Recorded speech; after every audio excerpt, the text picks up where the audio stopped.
এই যে সরকারিভাবে একটা চিঠি এসেছে, আধার কার্ড ডিঅ্যাক্টিভেট করে দেওয়া হয়েছে, এটা কতটা সমস্যা হচ্ছে? এটা অনেকটা সমস্যা হচ্ছে।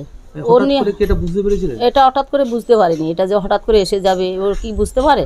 কে তো বুঝতে পারে না, ওই জন্য এসে গেছে। ও তো সমস্যা হচ্ছেই, ওই প্রবলেমটা কি করব এখন। আমাদের এখানে তো আমরা থাকি, এখানে তো সব কিছু।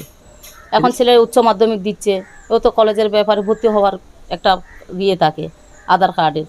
তো এখন আধার কার্ডটা নিয়ে আমরা খুব প্রবলেমে পড়ে গেছি। এটা কি করে অ্যাকাউন্ট থেকে টাকাও তোলা যাচ্ছে না, এখন কিছু করা যাচ্ছে না।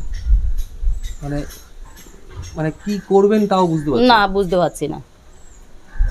কি চাইছেন আপনারা? এখন চাইছি এটা সংশোধন করার জন্য, এটা যাতে ভালো হয় এটার জন্য। রাজ্যের বিভিন্ন প্রান্তের পাশাপাশি আধার বিভ্রাট এবার দক্ষিণ 24 পরগনার কাকদ্বীপ বিধানসভা এলাকায়।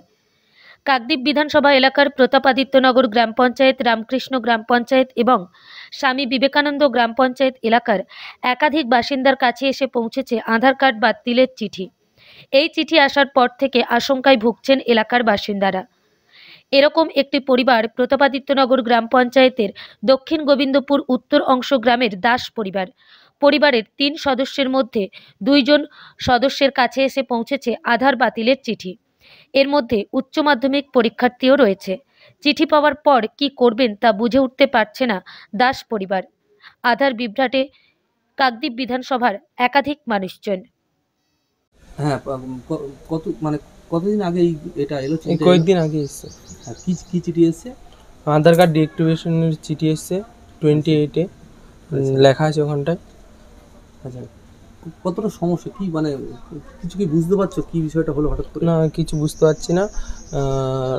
বলছি আমি উচ্চ মাধ্যমিক পরীক্ষার্থী। এবার পরবর্তীকালে আমি যখন ভর্তি হব, আমি তখনও আধার কার্ডটা প্রয়োজন হবে। আমি তো বুঝতে পারছি না কী করব। তারপর এখন টাকা তুলতে যাচ্ছি ব্যাংকে, টাকাও তোলা যাচ্ছে না, ফিঙ্গারপ্রিন্ট ম্যাচ হচ্ছে না, আপডেট করতে বলছি। যোগাযোগ করেছিল দোকানে? হ্যাঁ, বলছে আধার কার্ড আপডেট করতে হবে।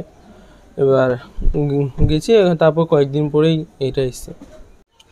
এটা যেহেতু মৎস্যজীবী এলাকা, এই এলাকায় আধার কার্ড ডিঅ্যাক্টিভেট এরকম কত এসছে? আপনাদের কাছে কি খবর রয়েছে?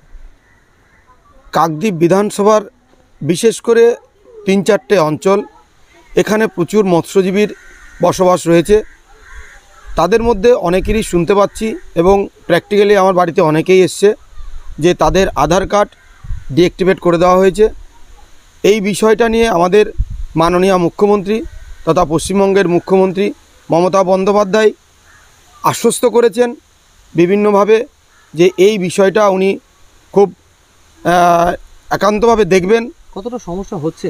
সমস্যা মানে এই আধার কার্ড ডিঅ্যাক্টিভেট হওয়ার কারণে সাধারণ মানুষ ব্যাংকের পরিষেবা, রেশন পরিষেবা বা অন্যান্য সরকারি যে পরিষেবা, এই পরিষেবা থেকে ব্যাহত হওয়ার একটা বিরাট সম্ভাবনা দেখা দিয়েছে। সাধারণ মানুষ আতঙ্কিত হয়ে পড়ছেন। এই আধার কার্ড হচ্ছে ডিজিটাল একটা পদ্ধতি। কেন্দ্রীয় সরকার এই দ্বিচারিতা করে সাধারণ এই মৎস্যজীবী পরিবারগুলোকে যেভাবে হয়রানির শিকার করছে, আগামী দিনে মানুষগুলো কি করবে বুঝে উঠতে পারছে না। আমাদের দিদি মুখ্যমন্ত্রী মমতা বন্দ্যোপাধ্যায় এই বিষয়ে সমস্ত মানুষকে কোনোভাবে আতঙ্কিত না হওয়ার জন্য আশ্বস্ত করেছেন। আগামী দিনে উনি যে কোনোভাবে এই কার্ড অ্যাক্টিভেট করার জন্য কেন্দ্রীয় সরকারের কাছে ইতিমধ্যে মাননীয় প্রধানমন্ত্রী নরেন্দ্র মোদীকে চিঠিও করেছেন। আমরা আশা রাখছি আমাদের দিদি তথা মুখ্যমন্ত্রী মমতা বন্দ্যোপাধ্যায় এই বিষয়ে একটা সুস্থ অ্যাকশন নেবেন। এবং কি এটা রাজনীতি বলে মনে হয়? এটা বিজেপির বা কেন্দ্রীয় সরকারের একটা বিরাট চক্রান্ত। এখানকার মানুষ বিশেষ করে এই প্রতাপাদিত্য, রামকৃষ্ণ বা বিবেকানন্দ, বিশেষ করে কাকদ্বীপ বিধানসভার যে মৎস্যজীবী পরিবারগুলো, তারা যাতে আমাদের দিদির প্রতি যে একটা ভরসা যে করছেন, সেই ভরসা থেকে সরিয়ে নেওয়ার জন্য একটা বিরাট একটা চক্রান্তর ভোটের আগে একটা ব্যবস্থা করছেন। এই কেন্দ্রীয় সরকারের দ্বিচারিতা সাধারণ মানুষদের নিয়ে, সাধারণ ভোটারদের নিয়ে এই যে দ্বিচারিতা করছেন, এটা মোটেও সাধারণ মানুষের জন্য কোনোভাবেই সুখকর নয়। আগামী দিনগুলোতে আমাদের প্রিয় দিদি, আমাদের ভরসা, আমাদের মুখ্যমন্ত্রী আমাদের ব্যবস্থা নেওয়ার জন্য যথোপযুক্ত চেষ্টা চালিয়ে যাচ্ছেন। আগামী দিনে আমরা ওনার প্রতি যথেষ্ট ভরসা করছি। আপনার নাম আমি আর details। সঞ্চয় দাস, জেলা পরিষদ সদস্য, দক্ষিণ 24 পরগনা। কাকদ্বীপ থেকে Sundarban green news team. Sundarban green নিউজের সমস্ত খবর সবার আগে পেতে আমাদের চ্যানেলটিকে সাবস্ক্রাইব করুন এবং পাশে থাকা নোটিফিকেশনের বেল আইকনটি বাজিয়ে দিন।